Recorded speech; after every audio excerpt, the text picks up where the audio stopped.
छोट सा आप सबके बीच में ओकरे बाद चाचा जी के नंबर बा विराह के शीर्षक सोनवा हरण और पथरीगढ़ के लड़ाई। वाह अब बजाई क्या है?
कागबा के वीर सामने से वार करत थे, अरे वाह ना कि पीछे से वार करें।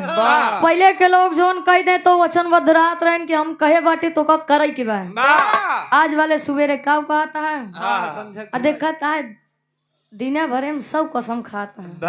तोरे माइक मच के करे तोरे ढेर दिमाग में लगा करो। संझले काम करिए कुछ आता पता है नहीं बा।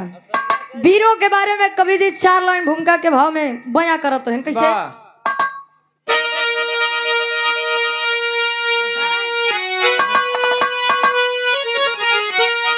तो अरे ज्वार उठ करके सागर में फिर छिप गया, आंधियां मुड़ गई राह को छोड़ कर। तो वीर जब भी चले धुंध नव में घने, गिर पड़े पग में अरि हाथ को जोड़कर। जिसका साहस अटल शैल से बढ़ के हो, वो जवा जंग में मचाए बवंडर। अरे गीत गाए जमाना सदा शौर्य का, लेखनी को यज्ञ से चलाए सुरेंद्र।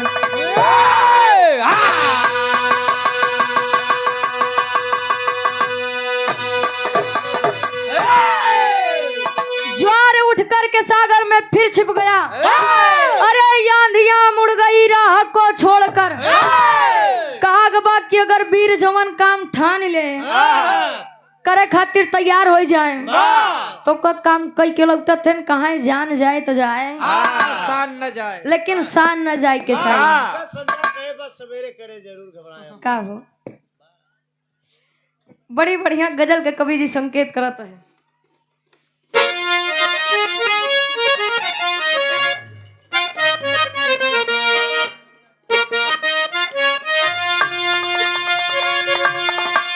वीर रस के जाने माने कलाकार आप स्वर्गीय गुरु रामदेव गुरु जी गावत रहे अपने जमाने के आलम में। का गायन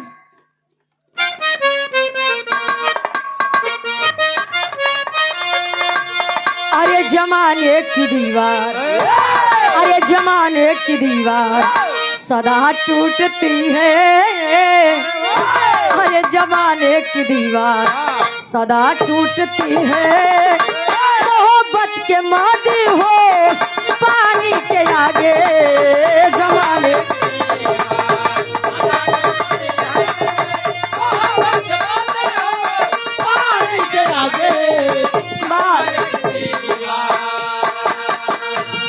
अरे तो जमाने की दीवार सदा टूटती है। अरे तो मोहब्बत आगे मेरा दिल दीवाना, मेरा दिल दीवाना सनम तेरे ऊपर, अरे नहीं जोर कोई जवानी के आगे।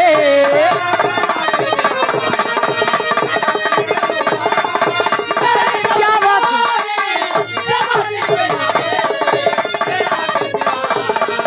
सनम तेरे लेकिन भाव में गौर करी, गौर करी। गौर नहीं गौर करी। हाँ। अगर मर्द हाथ तब, वाह अरे अगर मर्द हो तो, अरे अगर मर्द हो तो लड़ो सामने से, अरे अगर मर्द हो तो लड़ो सामने से, कभी बार पीछे से करना बुरा है। अगर मर्द हो तो लड़ो सामने से, क्या बात है? अरे अगर मर्द हो तो लड़ो सामने से, अरे कभी बार पीछे से करना बुरा है। समर में कलम स्वर, अरे समर में कलम स्वर करा दो जवानों, दुनिया में घुट घुट के मरना बुरा है।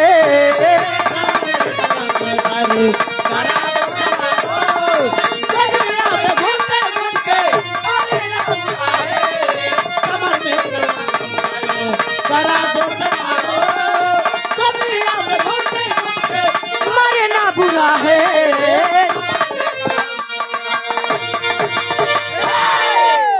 अगर मर्द हो तो लड़ो सामने से,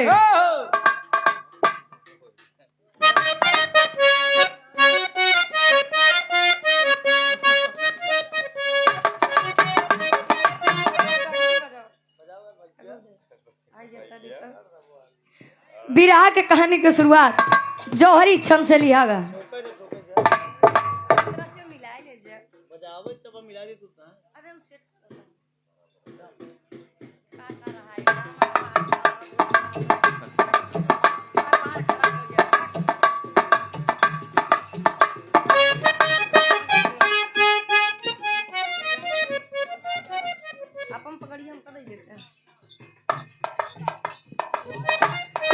सूर्यांश यादव, छोटा सा मुन्ना, 101 रुपए कमाना से बार। हाँ धन है पोका कभी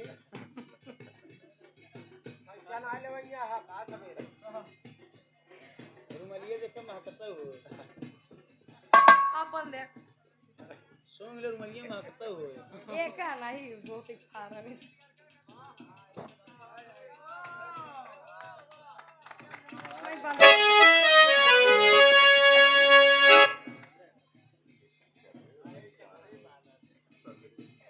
बीचों में ना पूरा इजाजत है ना, भी बता सोंग ले वो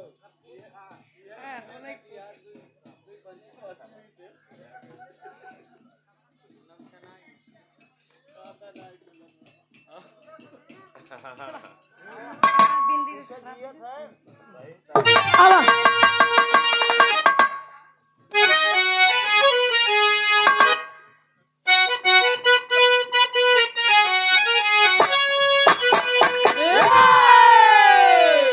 अरे तो आल्हा की पत्नी सोना, सुंदर सुशील थी पावन, आया सावन का महीना, उदल का किया यवाहन, झूला झूलन की इच्छा, नौलखा बाग के अंदर इनकार कर दिए उदल, झूलो घर के ही अंदर चल भुनकर टोकी सोना, दौलत को शीश झुकाया, सुन बातों को है माई, उदल को हुक्म सुनाया।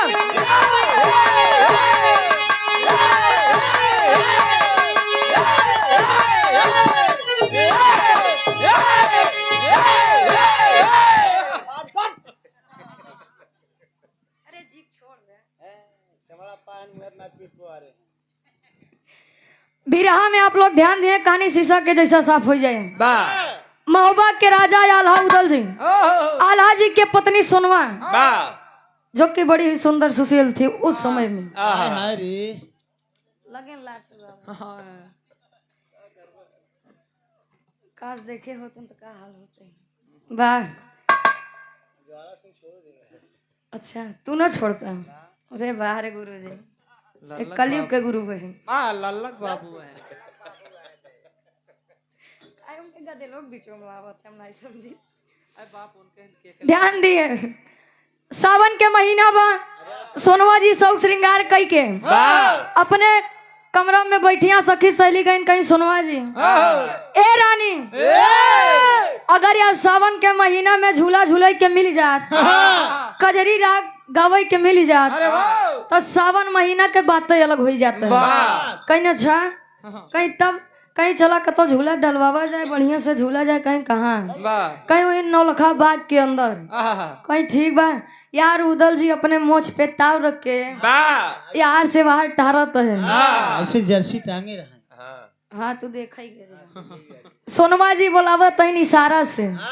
कैसे कहीं ये सुनत है, ए देवर बाबू जी। अच्छा अगर मेहरारू के काम रहा है इतना बढ़िया बतियाए। कंपनी तो हार है ना, तोहार तो हो ही नहीं। इतना बढ़िया इतना प्रेम से बतियाए, तोरो वाली कबो कबो तो सी बड़ा प्रेम से बतियात हो। बैठ के तू देख और कहो अब यार उदल जी आयन कहन का बात बा, कहीं सावन के महीने बा, हमारा लार चुआ था। कहे तब कहन कि सावन के महीना बा, अगर झूला झूले के मिल जाता है तो बड़ा मजा आ जात। कहन तब दिक्कत कोने बात की बा, अंदर बा जाई के झूलतू काहे नहीं, अंदर झूले कहीं हिया नहीं, जवन मजा बहरे बा वो अंदर कहाँ बा। कहीं तब कहीं नौलखा बाग के अंदर झूला डाल के अगर झूले के मिल जाता है तो बड़ा आनंद आ जाता है, आत्मा शांति मिल जाती। कहीं नौलखा बाग के मतलब वो ज्वाला सिंह के एरिया बा। का फालतू है चलबू, अगर चलबू तो बेवजह नाटक करे। अच्छा कुछ नहीं होते जेका बेवजह झगड़ा लड़ाई करे में बड़ा आनंद आवत। गांव दो चार जने रहा थे। अब यार उदल जी कहन कि नहीं जाना है, इनकार कर दिए। जब इनकार कर दिए सोनवा जी आई माई देवला लगे कहीं कैसन वीर पैदा करे। अरे कैसा वीर पैदा किए हैं आप, जो हमारे की छोट सा छनाई पूरी कैसा चिंगुर जात ने कहन काहे हो, कहन कि उदल जी का कहे मार झूला झूले की इच्छा बा नौलखा बाग के अंदर। कहा तैन कि चलबू तो ज्वाला सिंह बेवजह नाटक करे। तोहरे मन की इच्छा ने पूरा कर पावत है। अब लड़ाई झगड़ा करे का मतलब है, लड़ाई झगड़ा से डराते हैं। और जब महतारी के ऊपर बात है कि बोलाए कहीं उदल, ए बेटा उदल बोलो माते, जा करके अपनी भौजाई को झूला झुलवा कर आइए। ऐसी आ गया हूँ माते आपकी। हाँ बेटा है। हाँ माते। अब यार आज्ञा पाई के चलत है। और जब नौलखा बाग के अंदर पहुंचन तक गीत लगत बा कैसे,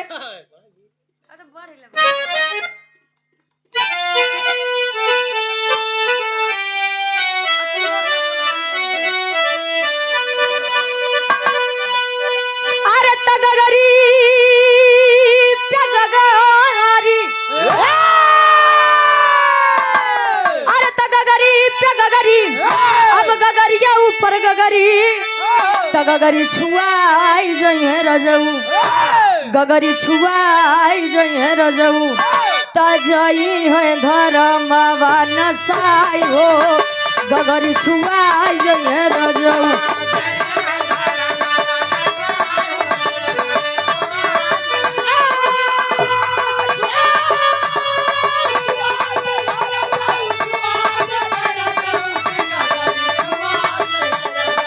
जई है धर्मवा नसाई हो, गगरी छुआई जइए रजऊ।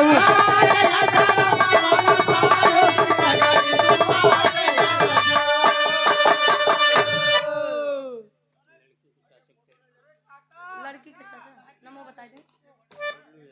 बबलू यादव। कन्या पक्ष से आप बबलू यादव। लड़की के चाचा जी, वाह वाह वाह आप बबलू यादव जी, वाह। इस भाव को समझते हुए सुंदर पुष्प पंखुड़ियों में गुथा हुआ हार 101 रुपए का महान आशीर्वाद, आशीर्वाद के चारे के बच्चे अपनी कला में कामयाब रहे।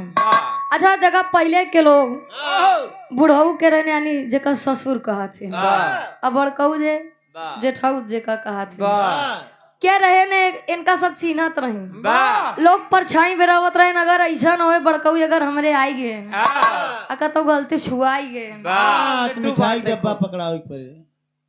लोग कहत रहे खियाव नहीं रहे। हाँ। कहे कि अगर आई जाएंगे छुआए जाएंगे तो हमारा धर्म नसाई जाए, नाश हो जाए। और आज वाले देखा था साथे बैठ के लंच डिनर करत रहे। वो कटा हुआ चम्मच से सब दिन कैसे रही का हो, नौ साथ में। लेकिन भाव में गौर करिए आप लोग। सोनवा जी जब पहुंचे नौलखा बाग के अंदर तब उदल जी करत इनका, अरे तो सवनी बहार, अरे तो सवनी बहार, सवनी बहार लूटे गोरिया, सवनी बहार लूटे गोरिया, तब बगिया भइल बा गुलजार हो, सवनी बहार लूटे गोरिया भइल।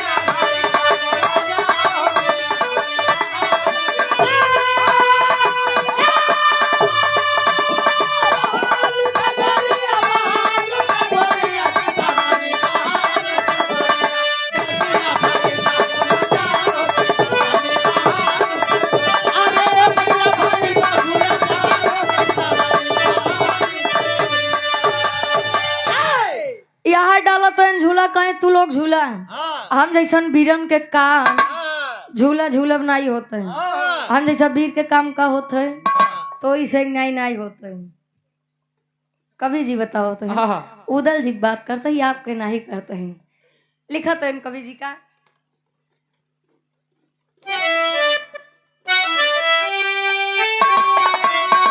अरे डाली के झूलनवा उदल खोजे शिकार हो, तब पत्थरी के ज्वाला राजा आइलते ही बार हो, पत्थरी के ज्वाला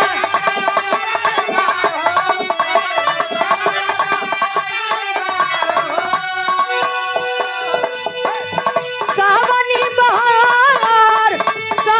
बहार हो के सवनी बहार लूटे गोरिया, रूपा वाली हारे बार बार हो, सवनी बहार लूटे गोरिया।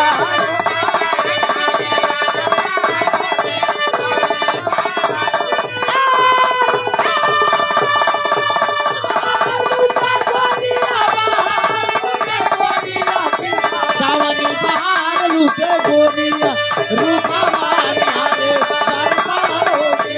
सावनी बहार लूटे गोरिया, रूपा वाली हारे बार बार होगी। सावनी बहार लूटे गोरिया।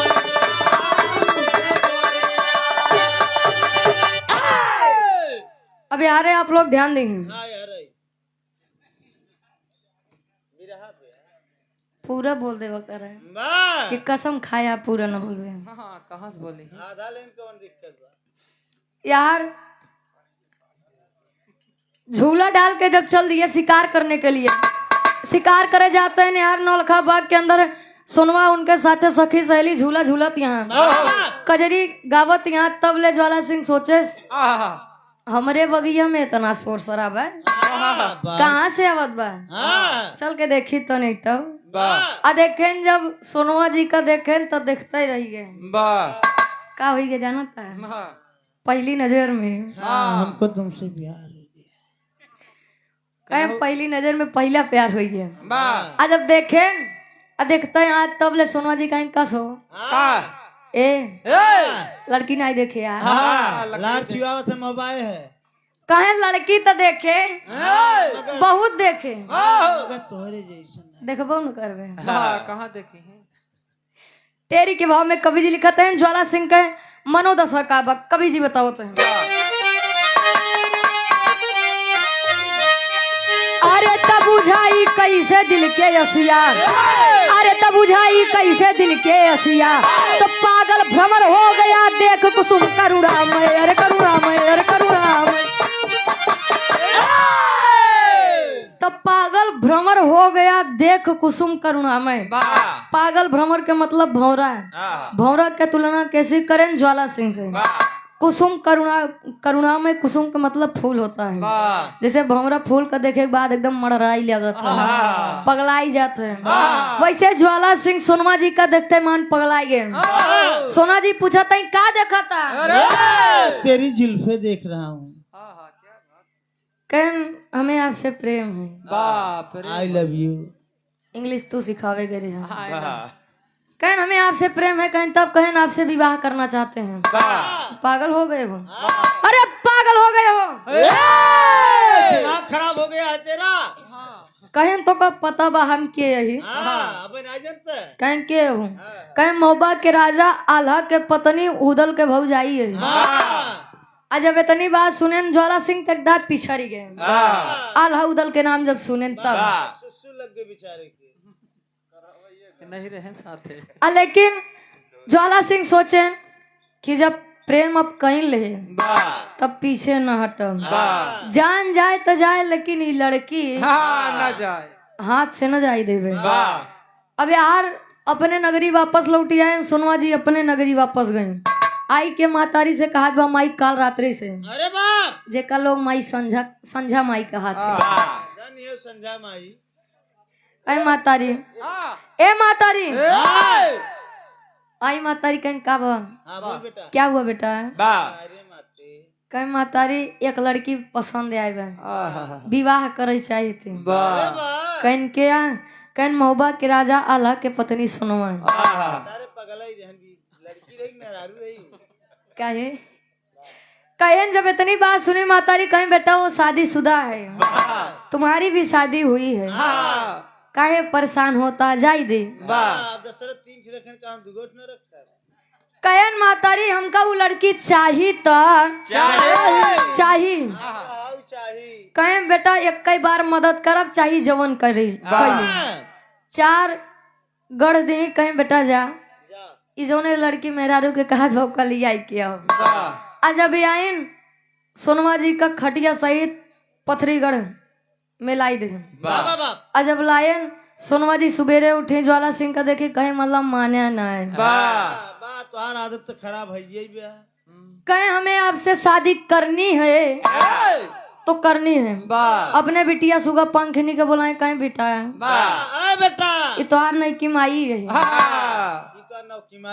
हाँ लई जा तनी सेवा सत्कार कर। सोनवा जी कहा तो सुन लीजिए आप, 3 महीना के हमार व्रत बा। इनसे पूछा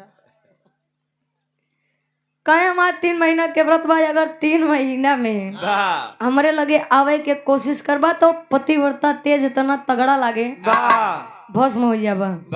कहे 3 महीना ना तो का देख के गुजार दे। तो देख के साल भर गुजार, 3 महीने कौन बात। अब यार उदल जी अपने भौजाई का हेरे के चक्कर में चुड़ियारिन बन के टहरत है। विराह में एक प्रसंग यह हुआ है, यार चुड़ियारिन बन के टहरत है, यार बार चूड़ी बेचत है। ओका तू ही बताई पहुए। अच्छा पहुंचे माई सोनवा जी चीन गई उदल जी के आवाज, कहीं बिटिया तनी चुड़ियारिन के बोलाई लगते। चूड़ी पहनली, ढेर दिन हो गई पहने नहीं गई। बोलाई कि आई, जब उदल जी अपने भौजाई के देखे, कहीं भौजी ए भौजी हमरे भैया के प्रेम में का कमी रहे, हमरे सही के स्नेह प्रेम दुलार में का कमी रहे। टिफिन ना लिया था का भर के, जवन तू ज्वाला सिंह के मेहरारू बन के यहाँ रहती है। कहीं अपने खुशी से हम यहाँ नहीं आए बटे। अपने भैया से कही दे 1 महीना और बचा बा, 1 महीना के अंदर न लिया के गए तो मर जाए, लेकिन एका अपन दुल्हा ना मानब। अब यार कहन बस भौजी अब परेशान न हो, अब जात तो ही गयन मौबा नगरी में पलटन सजत बा, वीर रस के भाव लगत बा।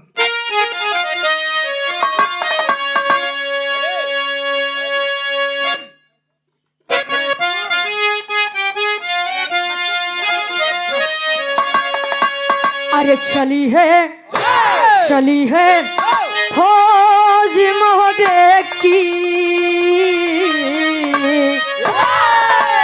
अरे चली है फौज मोहबे की रे, नहीं परिमान छोड़ेंगे। चली है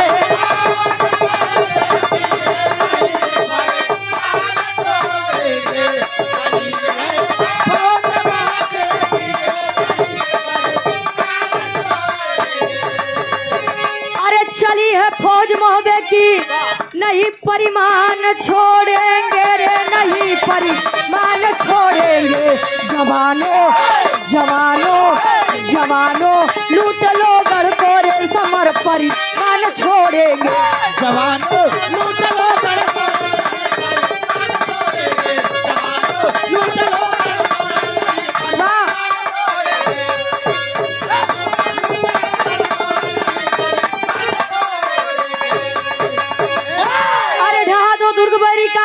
करो संकोच ना कोई रे, करो संकोच ना कोई। जवानों जवानों लूट लो गढ़ को रे, नहीं परिमान छोड़ेंगे। जवानों लूट लो।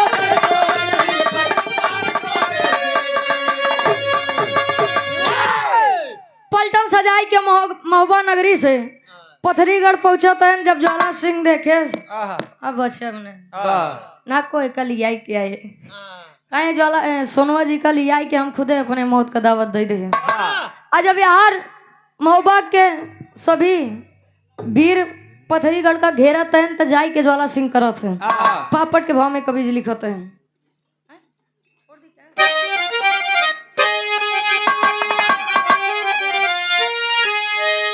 अब घेर लिए पथरीगढ़ मत वाले महोबा वाले हो, अरे अब घेर लिए हैं पथरीगढ़ मत वाले महोबा वाले हो, तो देख वीरता सह में पथरी वाले महोबा वाले हो।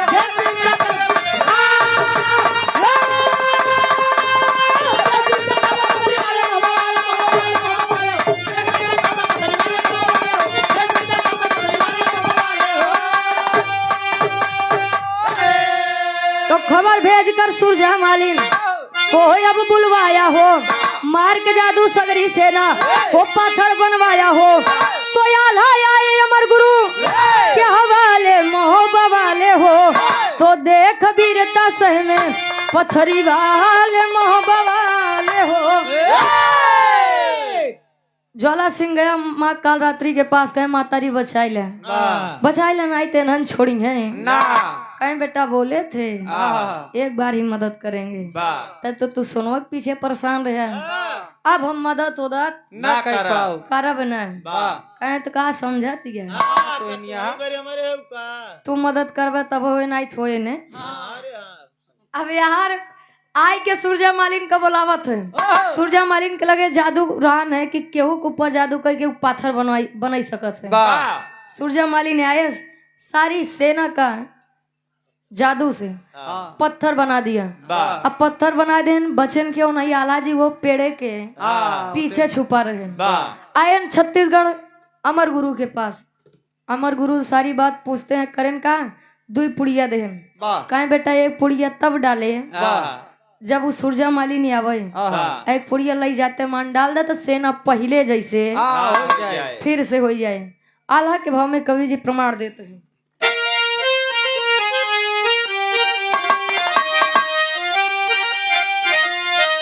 अरे वीरो आखिर तक ना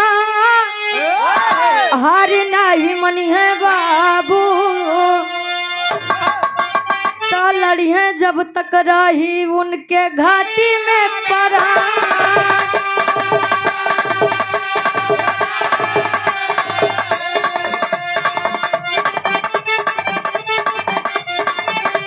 सगरी फौजी तैयार होई गई,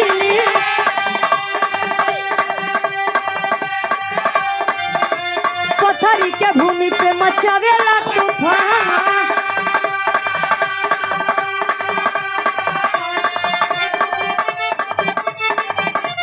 आइली सूरजा मालिन राजा खोला दूसरी पुड़िया,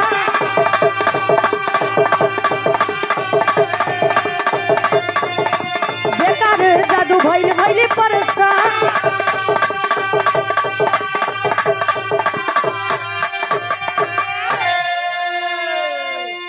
आल्हा फिर से समर में आए, यानी भूमि में जहां पर युद्ध हो रहा था। पहली पुड़िया के इस्तेमाल करें सेना पहले जैसा मनुष्य हो गया। फिर से ज्वाला सिंह सूर्या मालिन का बुलाए, जब बुलाए तुरंत आल्हा जी फिर से दूसरी पुड़िया खोल दे। हम सूर्या मालिन के जादू नहीं चला गए। जब युद्ध हो रहा है, कुल सेना समाप्त हो गया, बचन के नो नहीं ज्वाला सिंह का उदल जी पकड़े लिया, क्या कहते हमार ना है, हमरे भौजाई के गुनेगार है। लड़के आए पटक दे नीचे, कहे भौजी ए भौजी जवन चाहे कर सजा दे, कहने का छोड़ दे, कहना है ये का छोड़ दे।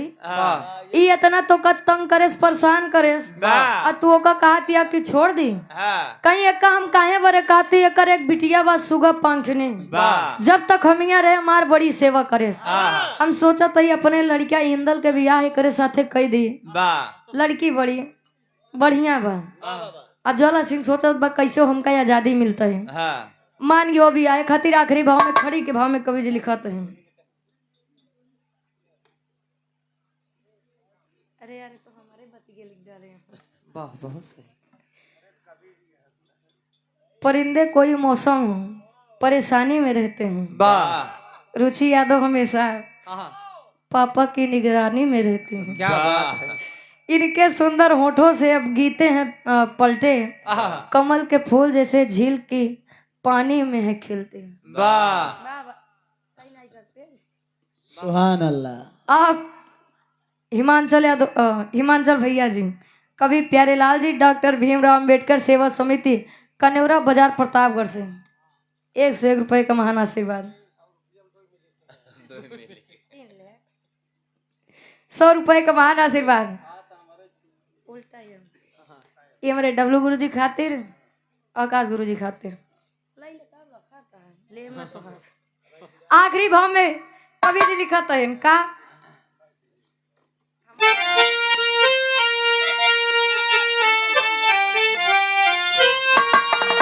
अरे जीतेला समरिया अब मोहबा के बीरवा, अरे जीतेला समरिया अब मोहबा के बीरवा, इंदल घूमे ले भंवरिया याला के बीरवा।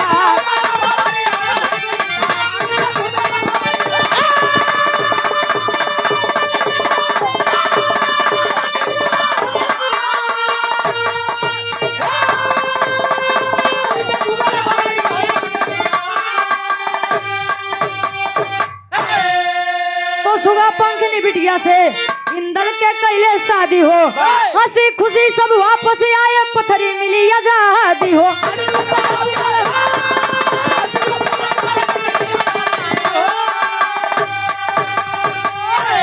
अरे तो बाजेला बजनवा अब आल्हा के दुआरा, अरे तो बाजेला बजनवा अब आल्हा के दुआरा, इंदल घूमे ले भंवरिया मोहबा के भी।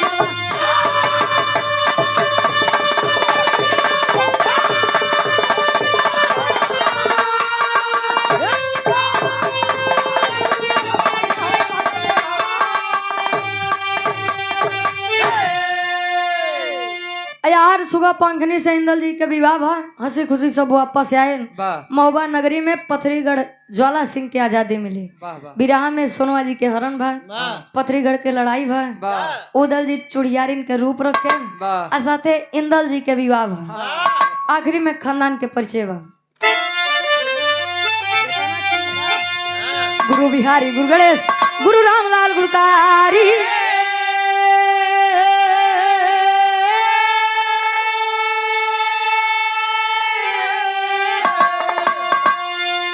अरे विमल चंद्रिका राधे श्याम, अब चंद्रिका स्वर्ग सिधारे हो।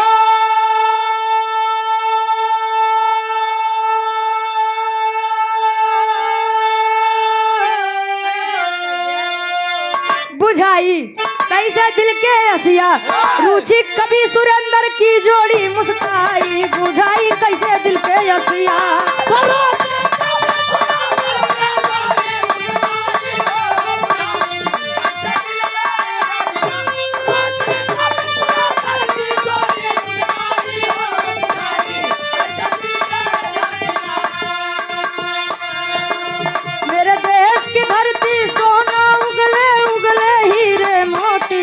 मेरे देश की धरती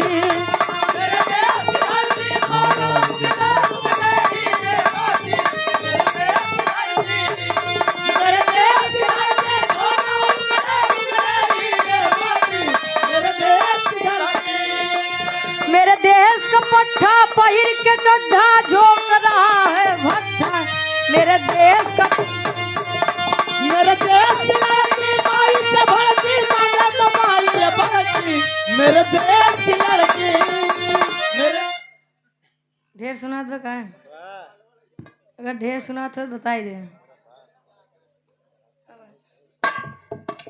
अब तोहार सेवाली करते ही ना देखो कहाँ भागा